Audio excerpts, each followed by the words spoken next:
Hey guys, and welcome back to the channel. So today's an exciting day because we're down to our last box of bushings, which is the steering rack bushings.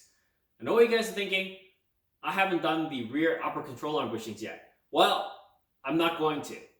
I didn't even buy the Prothane ones. The reason being is because I have a camber kit coming to replace that arm, which is on the way. So we'll get to that installation on another video when it comes, but today let's just get to work on the steering rack bushings. Alright, so we are officially on the last and final bushing set, which is the steering rack bushings. That would be these two here. And then there's one for the, I guess the sleeve all the way down on the passenger side. So all we're going to have to do is just remove these two bolts and the bracket on the passenger side. And then we should be able to drop it down low enough to pop these bushings out. If not, we might have to go and disconnect it from the steering column, but I'm going to try it without the steering column disconnect first. So it looks like I do have to remove, disconnect this from the steering column, I guess. So there's this cover that's underneath here, the steering here, and it's held on by 3 clips. I guess 2 are these like screw-on clips and 1 is just a press-on clip. And a couple metal brackets that hold this in place. You detach these and it comes out. And then what you can see here is the steering joint. So you just want to undo that. Whoop. Let it focus. You just want to undo this little bolt right here. The one marked in white. What I did was I actually marked a little bit right there. Like I marked a line with my Sharpie just so I know how to put it back, so I line it back up afterwards.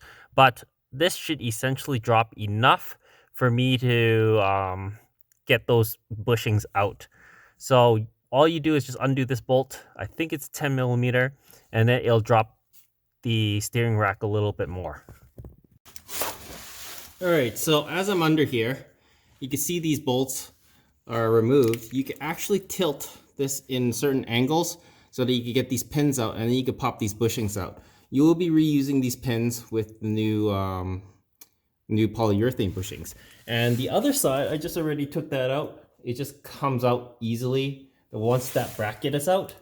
So all you have to do is just pull that off and then it should be good.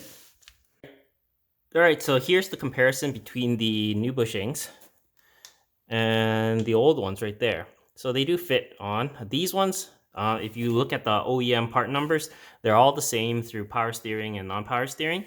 So that's not a problem. The thing is, with this bushing here, this is supposed to be just for power steering. As you can see, the bushing is a little bit tighter than the OE bushing, but I don't see a problem with it. It should still fit. What you want is a tight fit, actually. So, and the bracket actually fits on here like perfectly. Let me go get the bracket. So the bracket fits on here perfectly. So it's nice and snug here. So I don't see an issue with this, although it does recommend, although like all the polyurethane bushings say that it's for power steering, this is probably going to work. So I'm going to put this in and see how it looks. And I'll show you guys once I have all this installed.